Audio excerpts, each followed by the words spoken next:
Hello, welcome back to my channel. My name is April if you're new here. Um what do I do here? I'm just sharing my experience. I just love to talk and share my experience in the hopes to help others, to be of service to God, to be of service to humanity. And it's never my intention to make anyone feel like I know everything. So listen to me. I just want to be clear about that. Take it or leave it. If it helps you, if it resonates with you, great. If it doesn't help you, if it doesn't resonate with you, great. Leave it. So I'm not looking to argue or anything like that.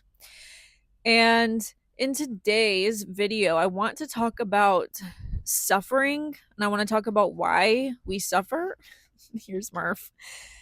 And I want to talk about why we suffer. And it's not my intention to make light of it or to bypass anybody's emotions. That's just not the right thing to do. When someone's suffering, it's not the right thing to do to be like, oh, that's an illusion. So just get over it. Or, well, you created that. So learn your lesson and move on. Like, these aren't kind things to tell people when they're suffering. So that's not my intention here. I just want to bring light to why we suffer. And I want to maybe ground us in what is really going on here. Because the truth is, the only reason we're ever suffering is because we have forgotten who we are. On some level, we have forgotten who we are. And this causes a great deal of suffering because in this forgetting of who we are inside of an illusion of being separate from God. And what's more painful than that? Lay down, baby, and we'll walk after. And what's more painful than that? What's more painful than believing that you are not with all that is, that you are not worthy of being loved by all that is? And so it's when we forget who we are that we create these types of scenarios to spiral us deeper into our forgetfulness. And it's through our identification with our small, limited self that we create situations or relationships or whatever that reflect back to us that we have forgotten, that reflect back to us our low self-worth, that reflect back to us our lack, that reflect back to us jealousy, grief, rage, whatever it is. And I want to be very clear that it's not God that's doing these things. It's not God that's testing you or that's putting you through lessons because it's what you deserve or because you need to learn in order to go home. You need to prove that you're worthy of being with God. So let's put you through these lessons so that you can prove it to me that you're worthy of being in heaven.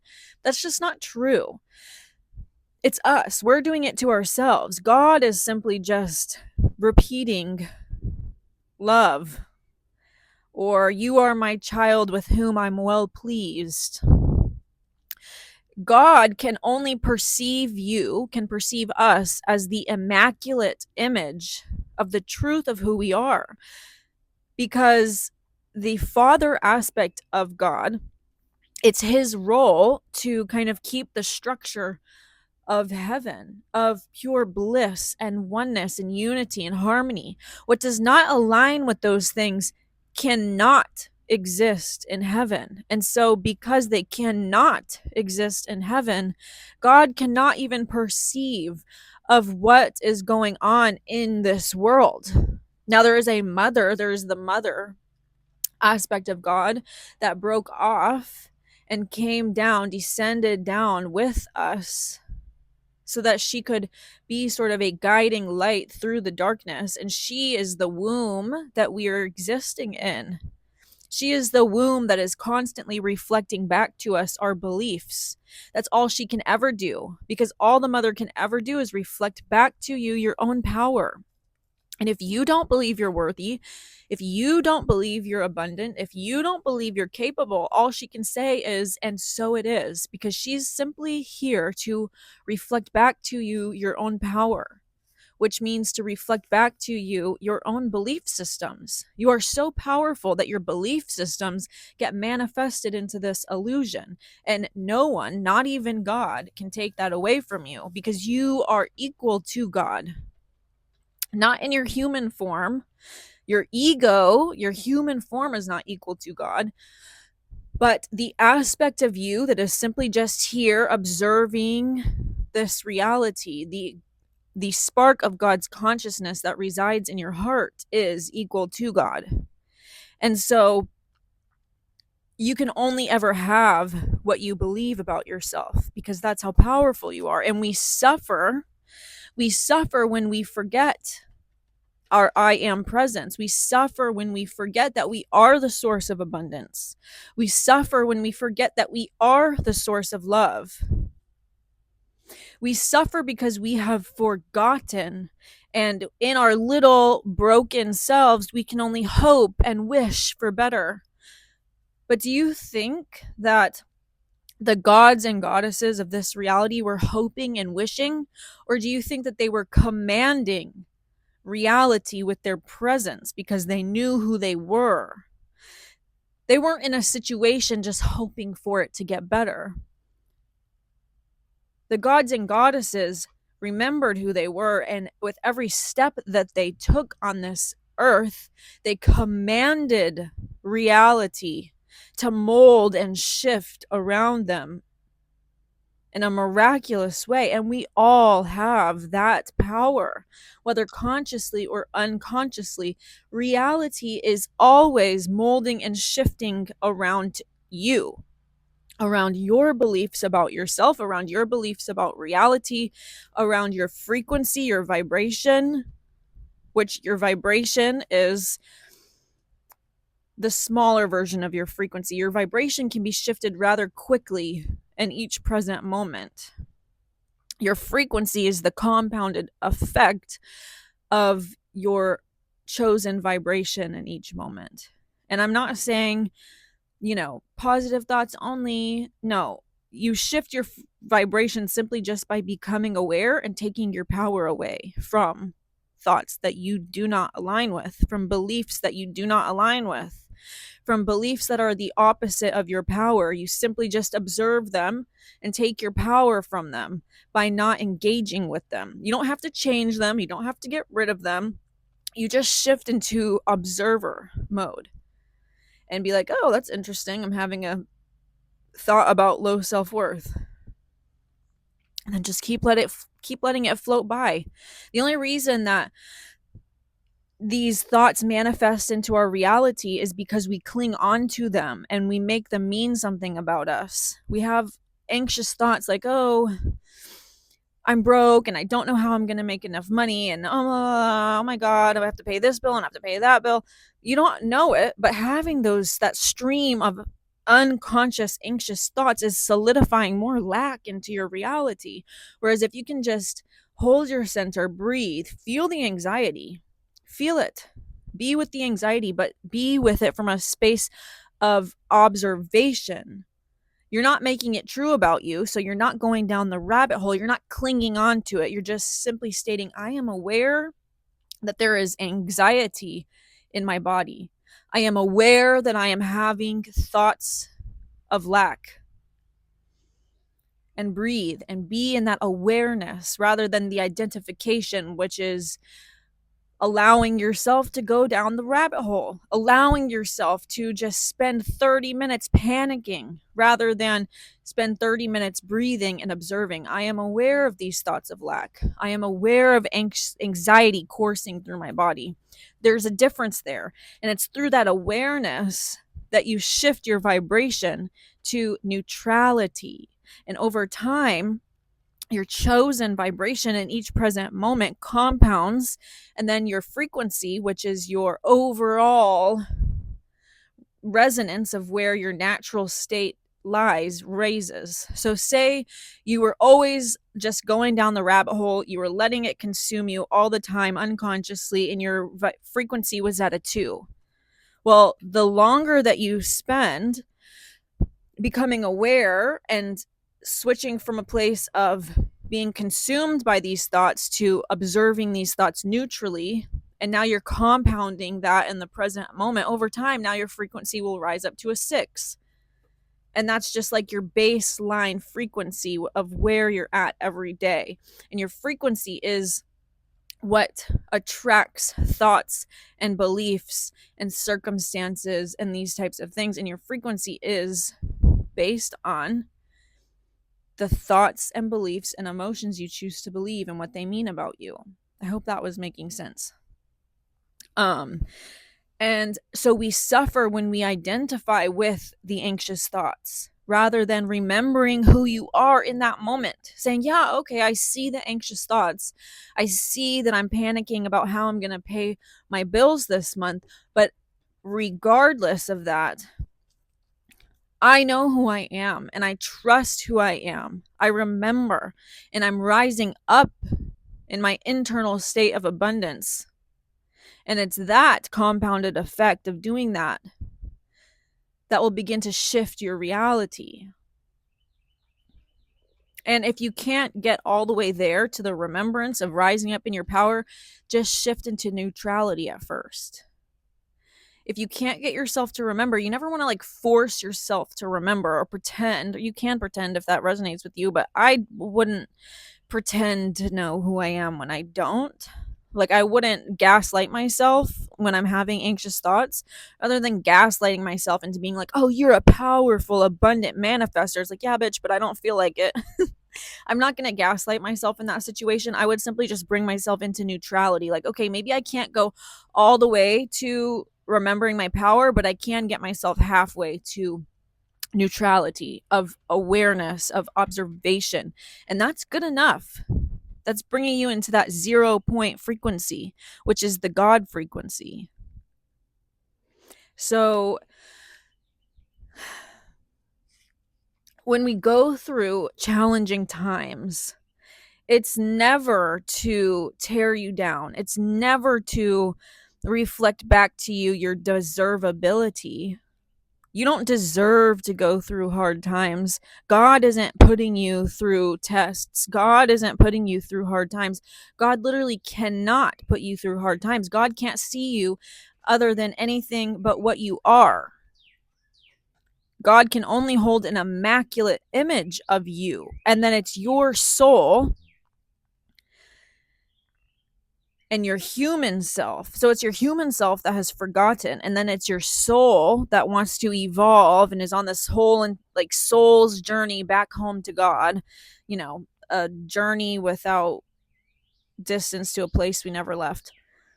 So our soul is also on this kind of like illusory journey, which is fine. It's kind of fun. But at the highest level of what we are, we have never left God, ever. And it's our soul traveling through the cosmos and dimensions and different planets that's like on a journey to find and expand itself. And then our human self just has completely forgotten. So it's our human self and our soul that are creating these lessons for us on some level.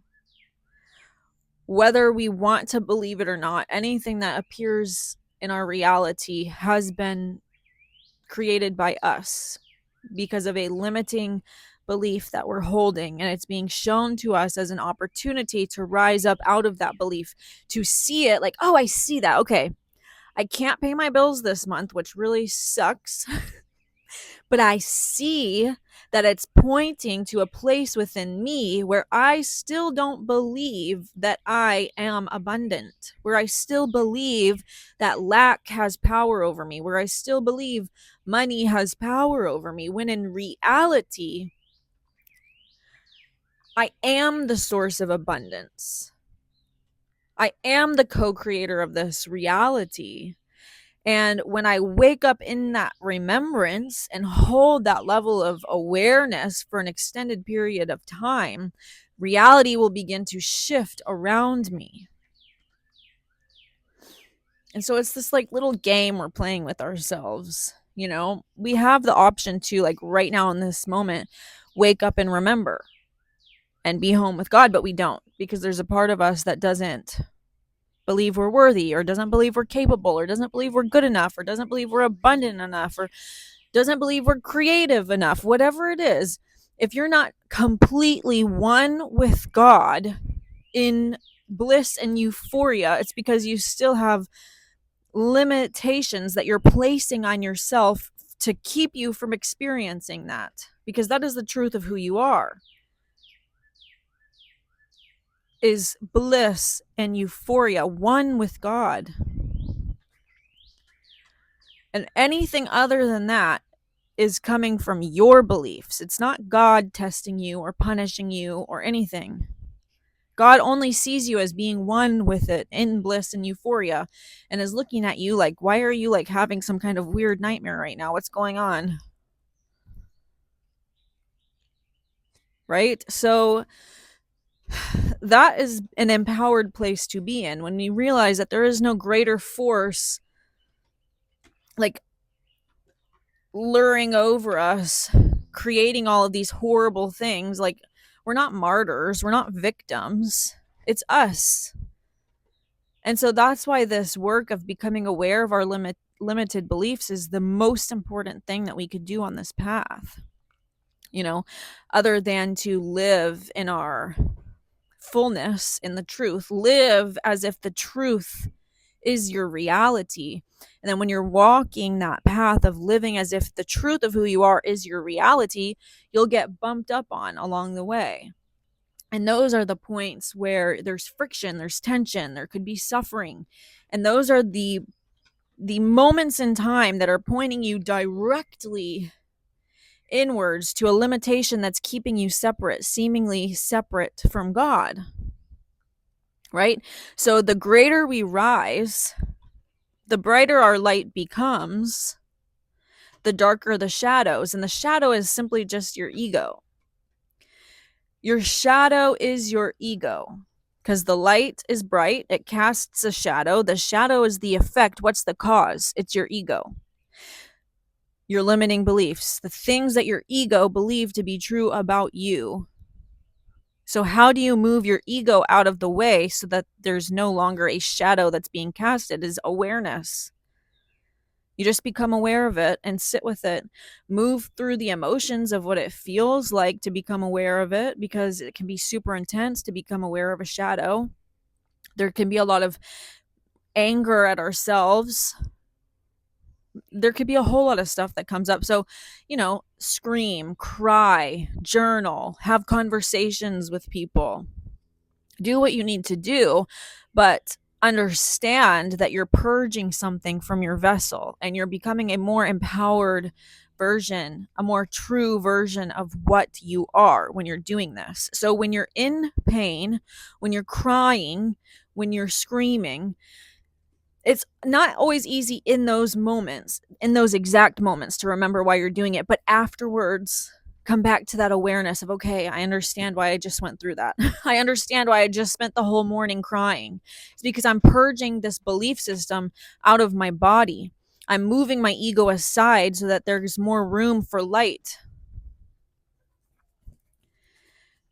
So we suffer because we are trying to get ourselves to see where we are still keeping ourselves limited. Or that's not why we suffer.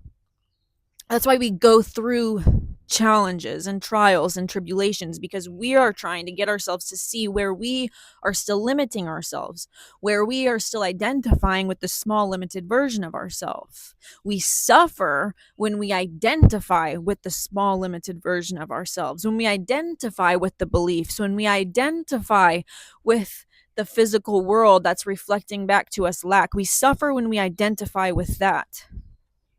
We release suffering when we release our attachment to that identity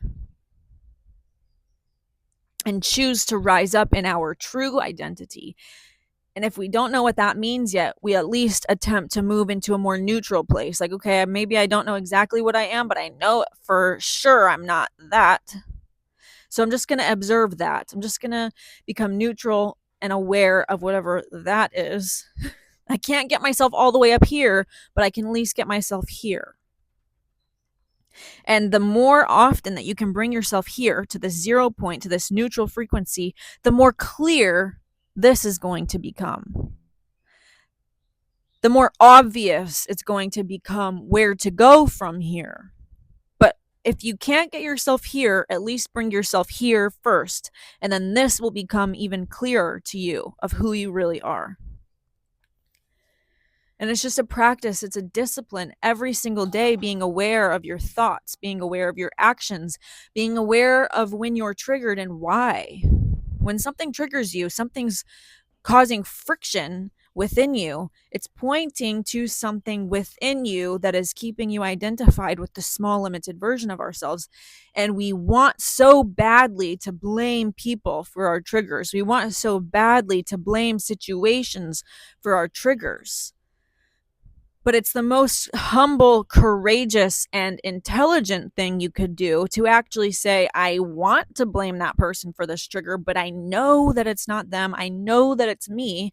And I know the only way out of this trigger is to actually go within and take full ownership for it, and to look at the part of myself, to sit with the part of myself that believes something limited about my identity.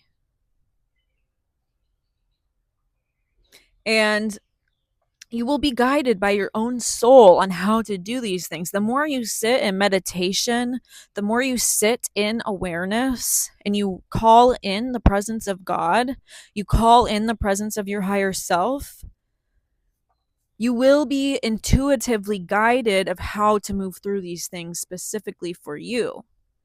You will be. Just have faith that when you call on God, when you call on your higher self, or if you work with Yeshua or Mother Mary or Isis, if you work with others, that's totally fine too. Just have faith that when you call on something for guidance, that it's there and that it's intuitively showing you how to move through this. And I do want to be clear about this point, that when you do call on something outside of yourself, always call on your higher self as well. First and foremost, call on your higher self to enter into your body and to create a sovereign space around you, because then it's less likely for entities to kind of attach themselves to you or to speak to you and not really be fully in the vibration of love.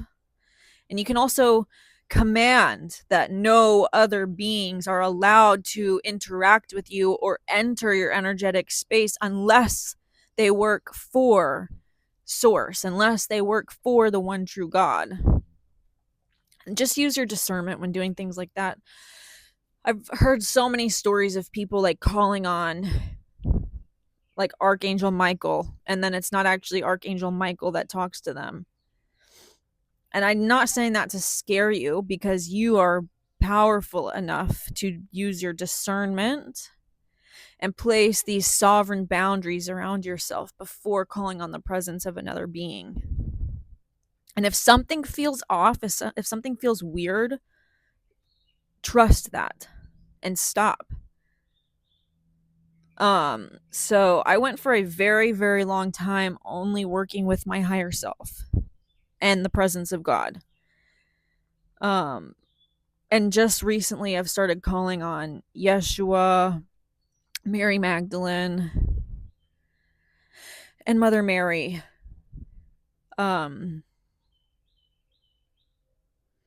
When I feel like I need that extra support, because they each have unique frequencies. And so it's not like they are like coming into my vessel and they're not coming into my body. They're not coming into my energy. They aren't doing anything like that. When I call on Yeshua or Mary Magdalene, it's like a very like their energy is here. And it's like a friend that I'm calling on, or a mentor. It's just like if I was going to meet up with a friend for coffee or something and just talk to them about what's going on. So it's not like I'm calling on Yeshua and then he's coming into my body and clearing all of this and doing all of these things. I don't fuck with that. I don't do that. I don't want any energy in my body except for my own.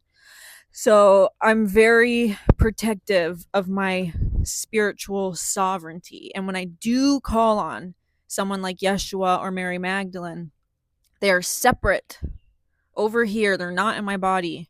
And I talk to them as if I would be talking to a friend that I'm asking guidance or support or clarity from. So I want to be clear about that, to just be careful when you're working with things like that, to always call on your higher self first, and to be clear that with your higher self's permission, I now call upon Yeshua. With my higher self's permission, I now call upon Mary Magdalene. And this just helps because your higher self has a higher level of discernment than you do. If you're not fully present as your higher self, which I'm not, I'm still human, practicing embodying my higher self every day. And so when I know my higher self is present and I ask that with their permission this person can come through, then I know that also the discernment of my higher self is being used on the energy that's entering my field. And my higher self has a better level of discernment than my human self. Anyway, okay, that was a random tangent, but I think it was important. So, yeah, we suffer because we identify with the limitations of this world. The limitations of this world mean nothing about you and the truth of what you are. And if you are experiencing limitations in this world, it's only because you carry the limitations inside of you. And you are the only one that can bring awareness to these limitations and surrender them to God and ask for, God, please take this jealousy from me. Show me how you view this. And it's not like God like takes the jealousy and now I never experience jealousy again. It's more like I notice that I'm jealous or whatever. I bring my awareness to it and then I humbly surrender it to God. I say, I know that this jealousy is not the truth of what I am. So God, I'm going to give you this jealousy. And I ask you, God, show me how you see this. Show me what's really going on here. And then sit with it. Sit with the gross feelings that jealousy causes in your body. Jealousy feels awful in the body. Just sit with it and become aware. I'm aware of this ache in my chest. I am aware of this pit in my stomach, whatever it is, and just sit in awareness with whatever this jealousy is bringing up in your body while simultaneously asking for God to show you how God sees it. Because then you're not only extracting the shadow, now you're filling it with God. You're not only dispersing the illusion, now you're filling it with God. Right? You don't want to just like leave yourself open, because then there's other things that could now attach themselves. Like, oh, a space freed up. Let me go attach myself to that, to that person over there. They just cleared out space for me. Awesome. So you want to be careful that when you clear something out, that you intentionally fill it back with God. I'm clearing out this jealousy and now I'm filling it back up with God. So I don't want to make this video too long. I hope that this was helpful. Yeah, just let me know down below what you got from this. Please like and subscribe if you haven't already, if you liked this video. And this weekend I am doing I'm starting my 3-week workshop, which is just 3 Saturdays in a row. We're going to be doing awareness, shadow, reclamation. Bringing awareness to everything, just bringing awareness to ourselves. The second Saturday, we're doing that deeper work to remove the shadow and replace it with God. And then on the third Saturday, we're reclaiming the truth of who we are. So if you're interested in that, I'll leave the link down below. But I think that's all I have today. I'm gonna go take Murph for a walk because it's what he deserves. And I'll talk to you guys later. Right, that's what you deserve. Good boy.